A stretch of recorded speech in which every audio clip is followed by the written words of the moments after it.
हाँ, तो सर हम लोगों ने कल है ना इतना तो पढ़ लिया था कि हमें करना क्या है।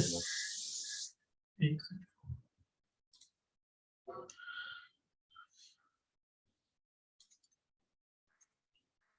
Okay, can you see? Yes.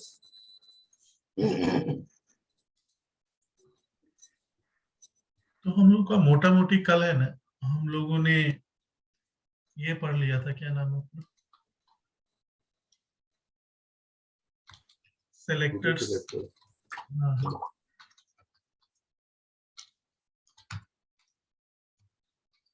okay. तो नाउ एक सीएसएस में बहुत ही इम्पोर्टेंट टॉपिक है जिसको हम लोग स्पेसिफिसिटी बोलते हैं, राइट? आप लोग को मेरा ब्राउजर दिख रहा होगा। तो इसमें स्पेसिफिसिटी में क्या होता है ना कि जैसे कि हम लोग बोल देते हैं आपको कि आ, आपने जो क्लास अप्लाई किया है तो इस ऑर्डर के साथ उस पे इफेक्ट होगा।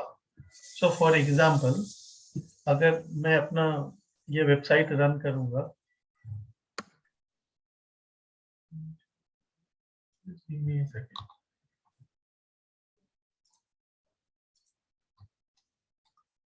सो लेट्स से मैंने एक सिंपल सा वेब पेज बनाया और ये सब तो हम लोग का हो गया, इसको डिलीट कर देता हूँ।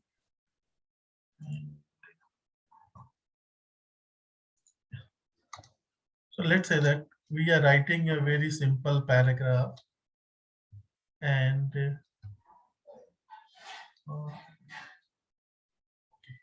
let's say we are writing a very simple paragraph.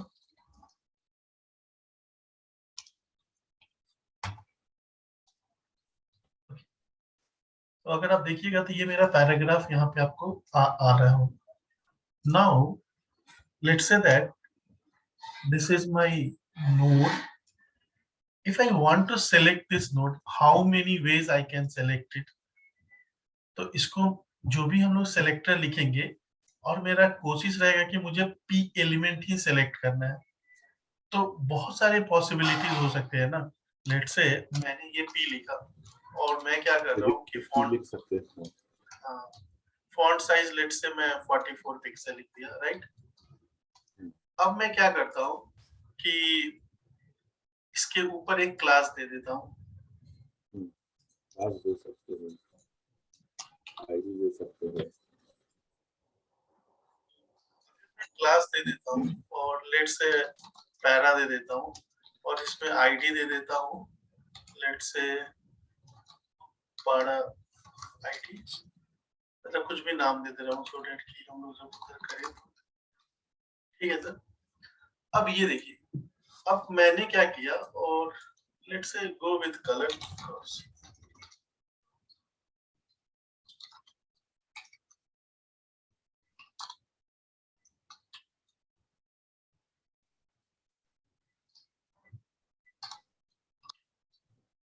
So now you can see that कि मेरा ये बैकग्राउंड इस कलर में दिख रहा है, राइट।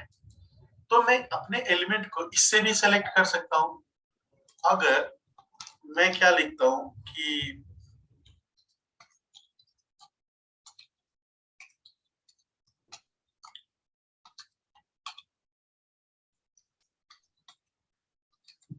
अभी मैंने क्या किया कि इस पे एक क्लास अप्लाई कर दिया और उस पे रेड दे दिया। नाउ अगर ध्यान से देखिए तो मेरा पैराग्राफ, मेरा जो एलिमेंट है वो तो यही है ना, बट इसको हम लोग मल्टीपल वे से सेलेक्ट कर रहे हैं। ये भी मेरा एक सिलेक्टर हो गया और ये भी मेरा एक सिलेक्टर हो गया, और ये वाला सेलेक्टर को हम लोग क्या बोलते हैं, टाइप सेलेक्टर, बिकॉज एलिमेंट के टाइप के बेसिस पे आप सेलेक्ट करते हो, राइट। अभी तक क्लियर है ना। हम लोगों ने बहुत टाइप ऑफ सेलेक्टर्स पढ़े थे, तो इसमें एक टाइप सेलेक्टर था और यह एलिमेंट सेलेक्टर जो भी बोलिए, तो इसमें हम लोग एलिमेंट का नाम लिखते थे और वो सेलेक्ट हो जाता था। हम लोग क्लास सेलेक्टर भी पढ़े, तो अगर किसी एलिमेंट पे जो मेरा क्लास है उसके थ्रू भी सिलेक्ट हो जा रहा है। लेट्स से कि अगर मैं क्या करता हूँ यहाँ पे आईडी के बेसिस पे सिलेक्ट करता हूँ, क्योंकि हम लोगों ने इसका एक आईडी भी दिया है, पैरा आईडी। और यहाँ पे मैं बैकग्राउंड कलर लेट्स से ग्रीन लिख देता हूँ। ओके, तो अगर आप ध्यान से देखिएगा तो ये ग्रीन सिलेक्ट हो जा रहा है। ओके, और लेट्स से कि मैं क्या कर रहा हूँ, मैं बॉडी और बॉडी के अंदर पैराग्राफ है, और यहाँ पे मैं background colour let's say violet blue कर दे रहा हूँ, और इसको 2 मिनट के लिए कमेंट कर दे रहा हूँ, फिर इसको भी कमेंट कर दे रहा हूँ। अब देखिए इन दोनों के रेस में, अगर मान लीजिए आप कहिएगा ये बाद में आ रहा है इसलिए ये विनर है, तो इसको मैं पहले कर देता हूँ। ठीक, अगर मैं इसको भी कमेंट कर दूंगा, अगर मैं इसको भी कमेंट कर दूंगा तो मेरा ये विनर हो जाएगा। So now the point is, अगर आप केयरफुली देखिए तो एक ही HTML एलिमेंट है, जो मेरा टारगेट HTML एलिमेंट है वो एक ही है, बट उसको हम लोग सेलेक्ट करने के लिए बहुत तरह का कोड लिख सकते हैं, राइट? अब मान लीजिए अभी तो आपका एप्लीकेशन में एक ही पैराग्राफ है और सब कुछ आपको दिख रहा है, तो आप देख के समझ जा रहे हो यार ऐसे ऐसे है तो ऐसे ऐसे हो जा रहा है। बट लेट्स से दैट जिसने ये ब्राउजर डेवलप किया होगा फायरफॉक्स क्रोम, तो जो इसका वेब इंजन होगा वो तो मतलब हम लोग जैसा ह्यूमन बीइंग जैसा जाके देखेगा नहीं ना कि कहाँ पे कौन सा सेलेक्टर लिखा हुआ है, उसके बेसिस पे उसको मन किया तो ये कर दिया, उसको मन किया तो वो कर दिया, राइट? ऐसा नहीं होता। तो एक पर्टिकुलर तरीका होता है, एक मतलब विशेष रूप से उसका फॉर्मूला मान के चलिए, या मतलब स्टैंडर्ड रूल मान के चलिए, जिसके थ्रू ब्राउजर डिक्टेट करता है कि in case of collision meaning that a single item is being targeted through multiple selector, उस केस में वो कैसे डिसाइड करेगा कि कौन सा आइटम को सिलेक्ट करना है, राइट? और एक और सिंपल मैं बता रहा हूँ किसको प्रायोरिटी देना है। अगर मान लीजिए मैंने यहाँ पे एक पैराग्राफ लिखा, फिर उसके नीचे एक और पैराग्राफ में जाके बैकग्राउंड कलर में लेट्स से टोमेटो दे देता हूँ या डॉजर ब्लू।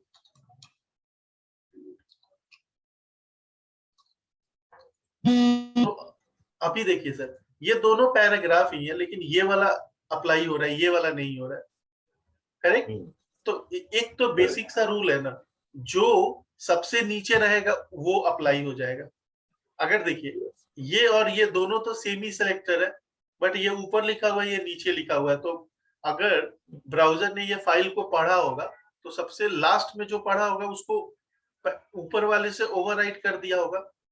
अगर इसका सिलेक्टर और ये सिलेक्टर दोनों एक ही जैसा है, तो देखा होगा यार इसने भी बैकग्राउंड कलर दिया, इसने भी दिया हुआ है, तो क्या किया होगा, इस पैराग्राफ पे कितना स्टाइल अप्लाई करना है उसका एक लिस्ट बना के चला होगा। तो उसको रास्ते में ये दिखा होगा तो ये अप्लाई कर दिया होगा, कुछ दूर जाने के बाद उससे ये वाला बैकग्राउंड कलर दिखा होगा तो पुराने वाले को ओवरराइट कर दिया होगा। इसीलिए अगर दोनों का लॉजिक एक ही हो तो ये वाला जीत जा रहा है। अब जो हम लोग का, जो मैं रूल की बात करता हूँ, जो ब्राउजर जिस रूल पे काम करता है उसको हम लोग स्पेसिफिसिटी बोलते हैं। जैसे अगर आप देखिएगा ना, मेरा ये विजुअल स्टूडियो एडिटर है, अगर मैं किसी सेलेक्टर पे होवर करता हूँ तो ये बता रहा है ना सेलेक्टर स्पेसिफिसिटी इज 001, राइट? तो अब देखिए, अब आपने यहाँ पे जितना भी ये सेलेक्टर लिखा हुआ है, राइट, हर एक सेलेक्टर का एक बेसिक रूल होता है। तो रूल होता है और हर एक का एक वेटेज दिया जाता है कि अगर आपने आईडी सेलेक्टर लिखा है तो इसका वेटेज क्या है, पैराग्राफ सेलेक्टर लिखा है तो वेटेज क्या है, क्लास लिखा है तो क्या है, एलिमेंट लिखा है तो क्या है। तो हर एक का एक वेटेज होता है और उस वेटेज वाले रूल पे इस सिलेक्टर का स्पेसिफिसिटी डिसाइड होता है, और जिसका स्पेसिफिसिटी ज्यादा होता है वो विनर होता है, because browser has to go with the rule, like it has to be fair, it has to be consistent. मतलब अलग अलग जगह पे अलग अलग मिस्ट्रीज नहीं करेगा। तो ये होता है। तो ये एक ऑनलाइन टूल है जिसके थ्रू आप देखिएगा कि मतलब मैं आपको करके दिखाऊंगा और यहाँ पे आपको स्पेसिफिसिटी दिखेगा। तो यहाँ पे आप लोगों को दिख रहा होगा ये मेरा स्पेसिफिसिटी स्कोर है, लाइक ये और ये और ये। तो इसमें इसमें जो स्पेसिफिसिटी स्कोर है ना, उसमें रूल बहुत सिंपल है। तो इसमें तीन टाइप के नंबर होते हैं, राइट? और ये नंबर है, ये नंबर है, ये नंबर है। तो जो आप ये पर्पल कलर में देख रहे हैं, तो वो एलिमेंट्स के लिए है, दूसरा क्लास के लिए और तीसरा आईडीज के लिए। और जो आपके लेफ्ट साइड में है ना, वो मतलब इसकी प्रायोरिटी ज्यादा होती है। तो लेट से अगर ये लिखा हुआ है 1100, तो ऑब्वियसली ये ज्यादा है, तो ये जीत जाएगा। सही बात। अगर मान लीजिए, okay let me come to code. तो ये 3 नंबर तो आप समझ गए हैं। तो अब मैं अगला क्वेश्चन पूछ रहा हूँ, अगर 100 लिखा हुआ है, तो इसमें कौन सा बड़ा है? ये वाला बड़ा है? 1 अब बताइए। 1 अगर लिखा हुआ है 110, तो इसमें बड़ा कौन सा है? फर्स्ट वाला।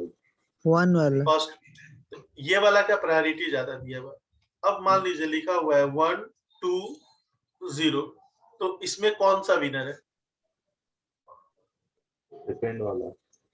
नहीं, देखिए सर, फर्स्ट वाला फर्स्ट वाला ही जीतेगा।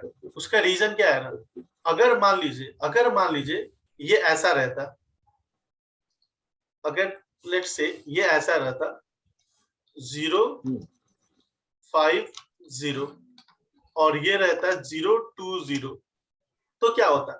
ये पहला मतलब राइट साइड का पोजीशन कंपेयर करते हैं तो दोनों बराबर है, यानी कि अभी तक दोनों जीत रहा है। अब देखिए, अब दूसरा कंपेयर हो रहा है, तो दूसरा में क्या हो रहा है कि ये 2 है और ये 5 है, राइट? तो ये जो बीच वाला जो पार्ट है क्लास वाला, वो इसमें कम है, इसमें ज्यादा है, तो ये जीत गया, राइट? अगर सर मान लीजिए यहाँ पे 1 है, सॉरी यहाँ पे लेट से 1 है और यहाँ पे लेट से 2 है, अब ये बताइए इन दोनों में कौन जीत रहा है? 28 और 29 में नीचे वाला। बिकॉज जैसे ये जो पोजीशन है ना, ये और इससे तुलना हो रहा है, नॉट लाइक इससे और इससे। अगर इससे ये वाला ज्यादा है ना, मतलब ये वाला अगर है तो इसका कोई वैल्यू ही नहीं है। Got it? तो ये मतलब स्पेसिफिसिटी का यही रूल है। तो अगर आपको हजारों सेलेक्टर एक एलिमेंट पे दे दिया है और आपको कैलकुलेट करना है कि उसमें से कौन सा सेलेक्टर फाइनली अप्लाई होगा, तो आपको CSS स्पेसिफिसिटी निकालना है। तो लेट से ये प्लेग्राउंड है, तो यहाँ पे हम लोग देख सकते हैं, अगर मैंने क्या करता है 1 लिखता है, सॉरी यहाँ पे मैं तो लिखता है किसी एलिमेंट का नाम लिखता हूँ, फॉर एग्जांपल इनपुट। तो आप ये देखिए इनपुट क्या हो गया? एलिमेंट हो गया, एलिमेंट ही है ना, टैग। तो हाँ। जैसे मैंने इनपुट लिखा तो यहाँ पे इसका वेटेज 1 हो गया। अगर मैं सेलेक्टर लिखता हूं, इनपुट के अंदर एक लेट से स्पैन है, तो देख रहे ये भी मेरा एलिमेंट सेलेक्टर है, ये भी मेरा एलिमेंट सेलेक्टर है। तो इस सेलेक्टर का वेटेज क्या हो गया? 2 हो गया, मतलब स्पेसिफिसिटी 002 हो गया। Got it? अगर और मैं आगे जाता हूं और मैं लिखता हूं कि मेरा इनपुट है, इनपुट के अंदर स्पैन है और स्पैन के अंदर एक और डिव है, और इस डिव पे एक क्लास लगाया हुआ है क्लास 1। तो देखिए जैसे आपने क्या किया, इस पे एक क्लास लगाया, तो एलिमेंट वाला तो नहीं बढ़ा ना, क्लास वाला बढ़ गया। ओके, तो यानी कि मेरा इस सेलेक्टर का, इस टोटल सेलेक्टर का स्पेसिफिसिटी क्या है? 1013। तो अब देखिए, अब अगला क्या करता है, मान लीजिए इसके अंदर एक और आईडी है, तो ये क्या होता है? ये जीत जाता है। अब देखिए इसके अंदर एक और आईडी है,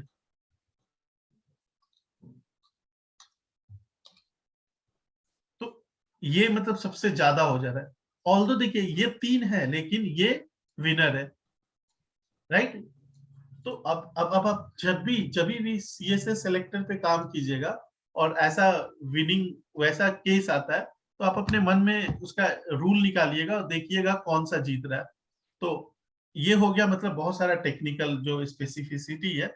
और एक और चीज है, इंटरव्यू में क्या होता है सीएसएस का आप कभी भी इंटरव्यू दीजिए, अगर वो बंदा है ना, एक बार जरूर आपसे पूछेगा कि तुम सीएसएस स्पेसिफिसिटी को समझते हो क्या, बिकॉज उसका उसका मतलब अंडरस्टैंडिंग यही है।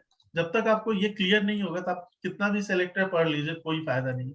तो अभी देखिए सर, इसका इस सेलेक्टर का वेटेज क्या है, 001 है, इसका भी 001 है, और इसका क्या है जीरो, इसका क्या है 2 है। आप देख रहे होगे ये 001 है, हाँ, इसका भी 001 है, और इसका 002 है। तो तीनों में ये वाला विनर है, और ये वाला कलर अप्लाई हो जा रहा है। अब देखिए, अब मैं इसको भी अनकॉमेंट करता हूँ। अब मैं अनकॉमेंट कर रहा हूं, तो देखिए रेड वाला अप्लाई हो जा रहा है। क्यों? क्योंकि ये बीच वाला एलिमेंट क्या हो जा रहा है, 1 हो जा रहा है, और इसका क्या हो रहा है, बीच वाला एलिमेंट 0 है। तो जो आपका मतलब मोस्ट सिग्निफिकेंट की ओर, मतलब लेफ्ट साइड के ऊपर ज्यादा है, तो ये जीत जा रहा है।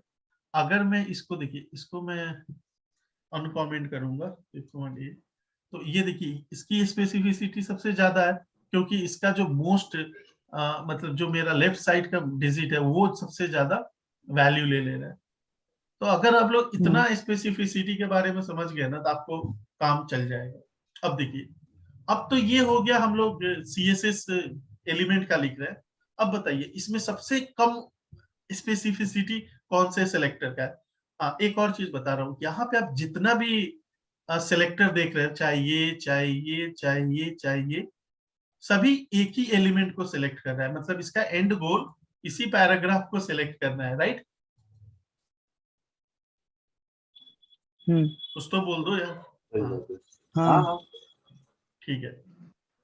अब बताइए, ये जो हम लोग सीएसएस लिख रहे हैं, वो क्या कर रहे हैं, सीएसएस को एक एक्सटर्नल फाइल में लिख रहे हैं, और इस एक्सटर्नल फाइल को हम लोग यहाँ पे इंक्लूड कर लिए हैं, राइट? अब देखिए सर, एक एक और तरीका क्या होता है ना, कि आप इस एलिमेंट पे गए, और यहाँ पर जाके है ना, आपने क्या किया कि एक स्टाइल टैग लगा दिया। एलिमेंट पे जाके स्टाइल एट्रीब्यूट लिख सकते हो ना, हाँ लिख सकते हैं। और यहाँ पे मैं हाँ, बैकग्राउंड inline। कलर, हाँ, यहाँ पे मैं बैकग्राउंड कलर में जाके ये लिख दे रहा हूँ। अरे यार कुछ आवाज आ रहा है, हाँ, ऐसा लग रहा है रेडियो चल रहा है।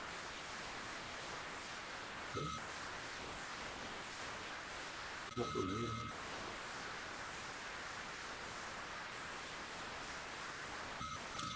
अभी भी आ रहा है क्या?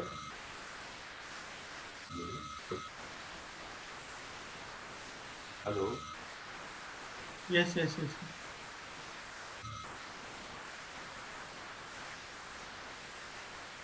अभी भी आ रहा है? हाँ बहुत ज्यादा है। तो नहीं। ओके, आप ही की तरफ से आ रहा था। फिलहाल आपको मैंने म्यूट किया है, बट एनीवे। सो सर, ये आप ध्यान से देखिएगा ना, कि ध्यान से देखिएगा तो यहाँ पे क्या हो रहा है कि हमारा, राहुल सर अगर आपको अनम्यूट करना होगा तो कर लीजिएगा। मैंने अभी आपको म्यूट किया है, सो दैट आपका आवाज बहुत ज्यादा आ रहा था उधर से, कुछ ऐसा लग रहा था कुछ गैस चल रहे हैं कुछ। एनीवे, अब देखिए यहाँ पर जितना भी एक्सटर्नल सेलेक्टर है, और यहाँ पर आपने क्या किया है कि स्टाइल टैग डायरेक्टली एलिमेंट पे लिखा है, तो इसको हम लोग कहते हैं इनलाइन स्टाइल। ओके, तो इनलाइन स्टाइल का मतलब क्या है, कि आप डायरेक्टली उस HTML नोड पे जाके स्टाइलिंग कर रहे हो, तो ये इनलाइन स्टाइल बोला जाता है। Okay, okay. तो ये मेरा इनलाइन स्टाइल हो गया। तो इनलाइन स्टाइल है ना, एक्सटर्नल स्टाइल से ज्यादा वेटेज होता है इसका, राइट? तो अभी देखो, इसका स्पेसिफिसिटी सबसे ज्यादा है, फिर भी अगर आपने डायरेक्टली उस एलिमेंट पे जाके इनलाइन स्टाइल लिख दिया है, तो ये विनर रहेगा। और एक अगला एक्सेप्शन क्या है, अगर मतलब जो ब्रह्मास्त्र होता है ना, कि मतलब इससे आगे कुछ नहीं है, उसका तरीका ये है। अभी देखो, अभी मेरा आईडी सेलेक्टर भी काम नहीं कर रहा है, और इधर इधर देखो, सबसे लीस्ट प्रिविलेज मेरा ये है। लेकिन अगर इसके पास जाके एक्सक्लेमेशन इंपॉर्टेंट लिख दूं, तो मेरा ये विनर हो गया। अच्छा। ओके, देखो इसकी स्पेसिफिसिटी अभी भी 001 है, इसकी सबसे ज्यादा है। लेकिन अगर आपने कहीं भी जाके लास्ट में स्टाइल, उस स्टाइल पे जाके लास्ट में एक्सक्लेमेनेशन इंपॉर्टेंट लिख दिया तो ये विनर हो जाएगा। तो अगर हम लोग देखा जाए तो रूल क्या होता है कि सबसे पहले ये जीतेगा, मतलब इसकी प्रायोरिटी सबसे ज्यादा हाई होगी जिसमें एट इंपॉर्टेंट लगा होगा। फिर उसके बाद इनलाइन स्टाइल की प्रायोरिटी ज्यादा होगी।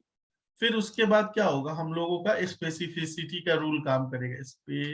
Specificity FICIT। ठीक है, ओके। सो सबसे पहले मेरा इसका ये वाला रूल अप्लाई होगा, दूसरा मेरा ये है, और तीसरा मेरा ये है। अब देखो, अब मेरा स्पेसिफिसिटी भी अगर बराबर हो जाता है, if two selectors have same specificity, then the selector which is written in the last will in the last have higher priority. Got it? तो ये 4 रूल है जो आप लोगों को ध्यान रखना है CSS स्पेसिफिसिटी को लेके। Now I am like, you can ask me any question if you have.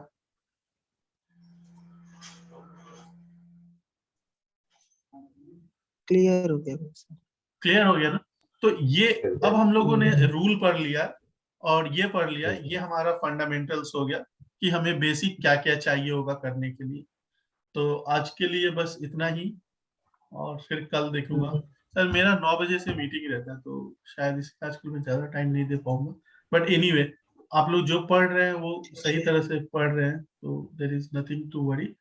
और कल हम लोग, मेरा मन क्या है ना, सीएसएस में मैं इतना कुछ पढ़ा दिया हूँ, तो अभी जो सीएसएस का सबसे इम्पोर्टेंट चीज क्या है ना, एक तो बॉक्स मॉडल हो गया, और दूसरा क्या है ना कि यूनिट्स हो गया।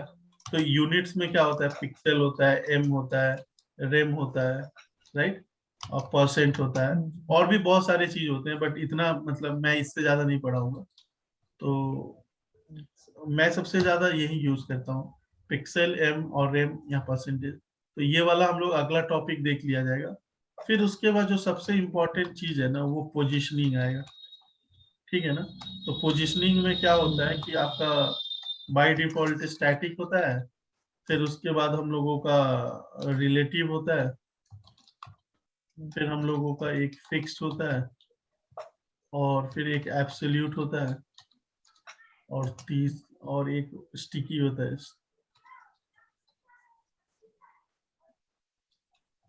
एक स्टिकी होता है। तो ये जो, मतलब मुझे ऐसा लगता है ना कि हर एक आदमी को पोजीशनिंग पे बहुत अच्छा कंट्रोल होना चाहिए, राइट। फिर उसके बाद हम लोगों का सीएसएस में क्या होगा ना, टाइपोग्राफी होगा। टाइपोग्राफी, तो इसमें जैसे क्या होता है कि लाइन हाइट क्या होता है, फिर उसके बाद आप लोग line height, font related stuff पढ़िए होगा, फिर रैक पढ़ेंगे लोग। तो एटलीस्ट ये सब हम लोगों का आगे का प्लानिंग रहेगा। तो नाउ हम लोग बहुत दिन से सीएसएस कर रहे हैं, तो मुझे ऐसा लगता है ये 3 टॉपिक के बाद है ना, मैं फिर गियर चेंज करके वापस जावा स्क्रिप्ट पे आ जाएगा। और HTML तो आप लोगों का मान के चलिए कि वो तो जब जरूरत पड़ेगा, मतलब HTML will always go, like everything is going parallelly, only the JavaScript we are not using it. So अब JavaScript में हम लोग का स्ट्रिंग मैंने पढ़ाया नहीं है, बट आप लोगों से उम्मीद करता हूँ कि आप लोग स्ट्रिंग का जितना भी APIs होगा ना, वो आप लोग देख लीजिएगा। तो फॉर एग्जांपल जावा, आप लोगों को क्या करना है ना, जिस तरह आप लोगों ने टेबल में वो पूरा अपना फॉर्म का असाइनमेंट किया था ना, उसी तरह ये करना है। तो इसमें कुछ भी नहीं, आप लोग को जितना भी पढ़ा दिया हो ना उस बेसिस पे आप ये काम कर सकते हो। हाँ, ये स्ट्रिंग हो गया। तो सबसे पहले क्या होता है, स्ट्रिंग को कैसे बनाते हैं, उसका कैरेक्टर कैसे लेते हैं। तो इसमें दो चार चीज इंपॉर्टेंट है। अगर आप ये डॉक्यूमेंटेशन देखिए तो यहाँ पे ना एक मतलब ये डिलीट का जैसे कुछ लिखा हुआ है, ये थ्रेसबिन का आइकन डाला हुआ है, ठीक है ना। और यहाँ पे एक लैब का फनल का बॉटल टाइप का डाला गया, एक्सपेरिमेंटल है। तो इसका मतलब क्या है ना, ये जितना भी डिलीटेड है ना, वो जावा स्क्रिप्ट ने उसको एब्सोल्यूट डेप्रिकेट कर दिया है। और आने वाले मतलब इन फ्यूचर ये सारा चीज गायब हो जाएगा। और इसका मतलब क्या है ना कि अभी मतलब जावा स्क्रिप्ट कम्युनिटी में ये प्रपोजल में डाला गया है कि आगे चल के हम लोगों को ये वाला मेथड ऐड करना है। तो ये एक्सपेरिमेंटल लिखा हुआ है। तो अभी क्या है कि किसी ने मतलब जावा स्क्रिप्ट क्या है, मतलब एक संस्था ही होगा जहाँ एकमा स्क्रिप्ट जिसको बोलते हैं। और वो लोग क्या करता है, मतलब दुनिया में हर एक कंपनी कंट्रीब्यूट करता है कि ओके इस फीचर्स में मतलब जावा स्क्रिप्ट लैंग्वेज में क्या क्या फीचर्स डाला जाए। तो लोग अपना अपना प्रपोजल देता है, जैसे प्रपोजल आता है तो कितना ब्राउजर है ना काम करना स्टार्ट कर देता है। फिर जब उसका पूरा अच्छे तरह से स्टडी कर लिया जाता है कि ये चीज आ सकता है, तो ये फाइनली ब्राउजर में आता है और धीरे धीरे हर एक ब्राउजर इंप्लीमेंट करता है। तो इसका मतलब ये कुछ दिन में चला जाएगा। तो हमें क्या करना है ना सर, कि ये वाला आप लोगों को असाइनमेंट ये है कि ये वाला लिंक खोलिए और ऊपर से लेके नीचे तक रीडिंग मारिए। और जितना भी इसका ऑपरेशन है तो एक टेबल में बना लीजिए, स्ट्रिंग, सीरियल नंबर, उसका मेथड का नाम, मेथड या प्रॉपर्टी का नाम, उसका एक दो एग्जाम्पल, और चौथा में एक एक दो दो लाइन का डिस्क्रिप्शन। तो ऐसा आप लोग बना के ये पूरा प्रैक्टिस कर लीजिए। और जो जो नहीं आता है उसका एक लिस्ट बना लीजिए और वो ही हम लोग केवल डिस्कस करेंगे। ठीक है। ठीक है ना। तो ये आप लोगों का असाइनमेंट हो। That's all for today. Link डाल और देना पर व्हाट्सएप पे। हाँ बोलिएगा, फिर से बोलिए। ये लिंक व्हाट्सएप पे डाल देना। हाँ हाँ ठीक है सर, बाय। ठीक है, बाय।